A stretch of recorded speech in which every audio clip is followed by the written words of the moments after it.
তুমি কি তোমার জানের সদকা করেছ? শুরু করছি পরম করুণাময় অসীম দয়ালু আল্লাহ নামে। আল্লাহু আকবার। তুমি কি তোমার জানের সদকা করেছ? রসূল সাল্লাল্লাহু আলাইহি ওয়াসাল্লাম বলেছেন, প্রতিদিন সূর্য ওঠার সাথে সাথে তোমার দেহের প্রতিটি হাড়ের উপর সদকা করা ফরজ। তাহলে ভেবে দেখো, আজ তুমি কি তোমার জানের সদকা করেছ?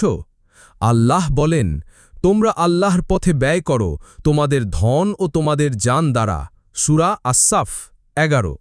অর্থাৎ শুধু টাকা নয়, তোমার সময়, শক্তি, মেধা, দোয়া, এমনকি একটি হাসিও সদকা হতে পারে।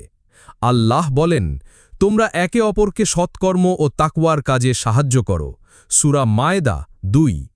কাউকে সহায়তা করা, অন্যকে কষ্ট থেকে বাঁচানো, ভালো কথা বলা, এ সবই সদকা। রসূল সাল্লাল্লাহু আলাইহি ওয়াসাল্লাম বলেছেন, ন্যায় বিচার করা সদকা, রাস্তায় কাঁটা সরানো সদকা, কাউকে হাসি মুখে দেখা সদকা, এমনকি তোমার দাম্পত্য জীবনের বৈধ সম্পর্ক সদকা। মুসলিম, তিরমিজি। রসূল সাল্লাল্লাহু আলাইহি ওয়াসাল্লাম আরও বলেছেন, 2 রাকাত দোহা অর্থাৎ চাশতের নামাজ প্রতিটি হাড়ের সদকা পূর্ণ করে। মুসলিম। অর্থাৎ শুধু 2 রাকাত নামাজ পড়েই তুমি তোমার জানের সব সদকা আদায় করতে পারো। ভাই বোনেরা, প্রতিদিনের জীবনেই অসংখ্য সুযোগ আছে সদকার। একটা ভালো কথা, একটা গোপন সাহায্য, একটা ছোট হাসি কিংবা দোহা নামাজ, সবই তোমার জানের সদকা।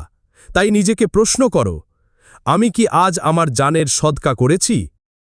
ফলো, লাইক, কমেন্ট করুন যেন এমন আরও কন্টেন্ট আপনার কাছে পৌঁছে যায়। ইসলাম প্রচারে আপনার একটি শেয়ারই হতে পারে কারো হেদায়েতের দরজা।